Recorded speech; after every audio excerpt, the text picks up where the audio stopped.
Hi, it's Alaska Granny. I have some very easy prepper success strategies to share with you today. Some tips and tricks to help make your prepping more successful. The whole point of prepping is to have lifestyle insurance for every single day to be the best that it can be. It doesn't have to be about spending money. It doesn't have to be about SHTF or the end of the world. It could just be the end of the day and your family is hungry. What are you going to have for dinner?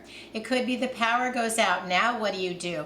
Maybe there's more month left, but you don't have any more money. If you have some strategies on how to be successful facing the challenges that come to all of us, you're more likely to have a good outcome and to have your life go smoother. So here are a few prepping success strategies that you can implement to help make your life go better. If you've been watching my channel for any amount of time, by now hopefully you have a prepper pantry that's full of food. But maybe you don't really know how to use all of those foods. Reach into your pantry, get a can of meat, get a package of mashed potatoes or rice, couscous, something like that. And then how about a can of vegetables? And with those easy things, you could put together a meal. Try seeing what kind of combinations you can put together. Is it going to be the greatest meal you ever cooked? Unlikely, but if it keeps your family fed for not a lot of money with things you have on hand, then you're way ahead. One strategy I do is I take combinations like that, I put them together in a Ziploc bag, and I call them shelf meals. They're in my pantry. I can grab a bag and make a meal. And it's nothing that's complicated. It requires basically just heating it up or adding some water. And it's all things that can live in the pantry. Try putting together a few shelf meals out of the foods that you like.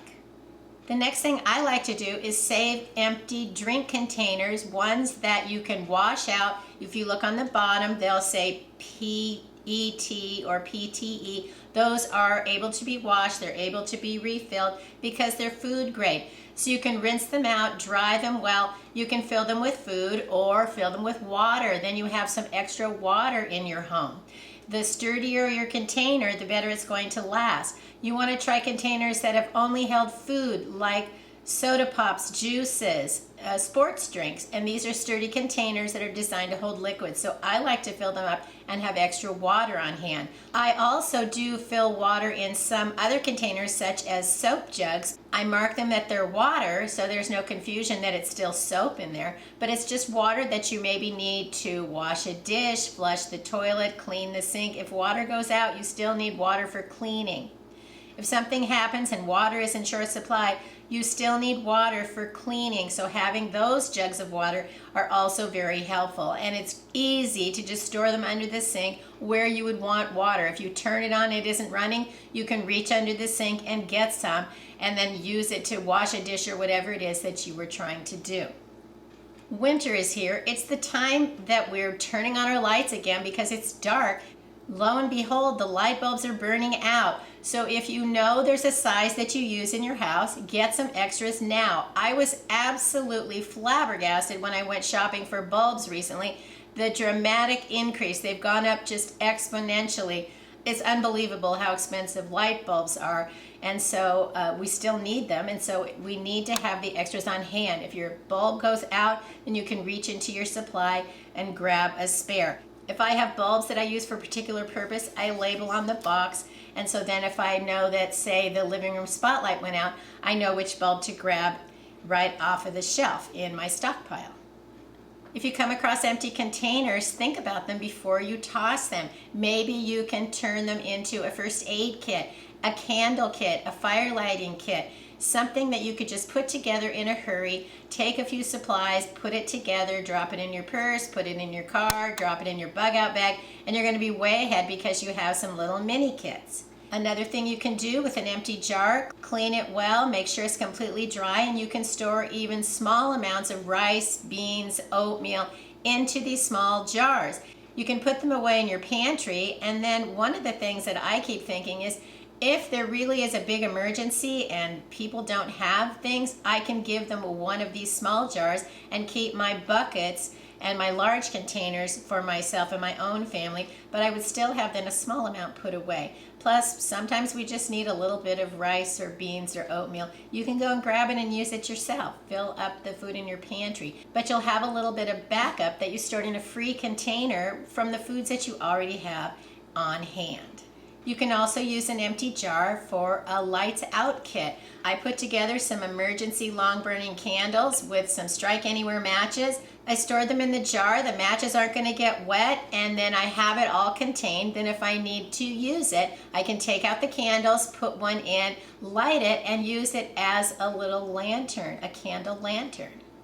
Clean out your containers, your plasticware. Do you have extra containers? Fill them mostly to the top with water, put on the lid, and put them in the freezer. Then if your power goes out, you have some frozen ice blocks that can help your freezer run longer by keeping things cold. Then depending on the weather, if you want to go out with a picnic basket, you can drop one right into your cooler and it'll keep your food cold. That's not a problem here for me right now, but it might be where you are. So having some extra containers of ice in your freezer are great. Plus, if there's a problem or an emergency, you have some emergency water, because then you can melt them and you have that extra water on hand if you need it.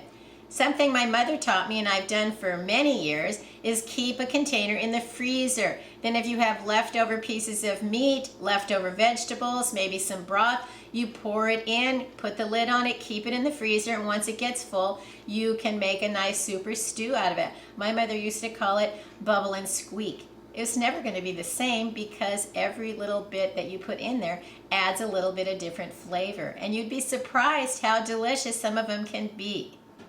Next time you go to the bank, skip the ATM, go inside to the teller. Get some small bills, 1s, 5s, and 10s. It's still the money you're taking out, but set a few of those aside for in an emergency, you have some small bills. If everybody just has a 20 and you go to the store and there's no power and they can't use the credit cards, you can hand them the change. You don't have to hand them a large bill for a small item and they don't have any small bills to give change because everybody had a 20. I used to do that all the time when my kids were little, because if the child needs a few dollars for something, then you can hand them, what, a $20 bill? You're never going to get your change back, but you can give them some smaller bills. It's probably all that they need, and then you still have money left for next time. The same amount of money in $10 bills is going to go twice as far when you're handing it out as $20 bills, who was my experience. Cold weather is here. Get out your gloves. Make sure you have warm pairs of gloves for everyone in your family, and I stick them in the pockets of every coat so that you go out, you don't have to wonder, where are my gloves? Why didn't I bring them? You put your hands in your pockets and there they are. And that has saved many a cold days from being miserable by having the things you need right where they are.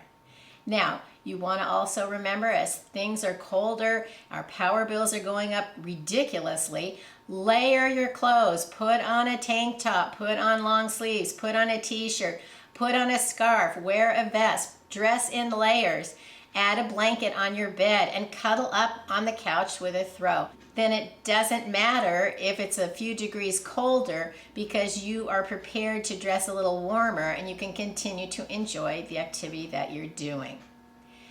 Prepping doesn't have to be hard, complicated, expensive. It's just a mindset. You want to always be thinking the what ifs. What if this happened? What if that happened? How can I face that? What can I do? Where can I go? Who can I turn to? And by having strategies, then you're going to have success. Then you don't have to panic, because you'll have some meals, you'll have some water, you'll have the supplies that you need to keep your family and your life running as smoothly as possible. And that's the whole point. That's all we want, is the best days ever, every single day that we have. If you enjoyed my video, I hope you'll share it with someone else you think might like it. Please subscribe to the Alaska Granny channel.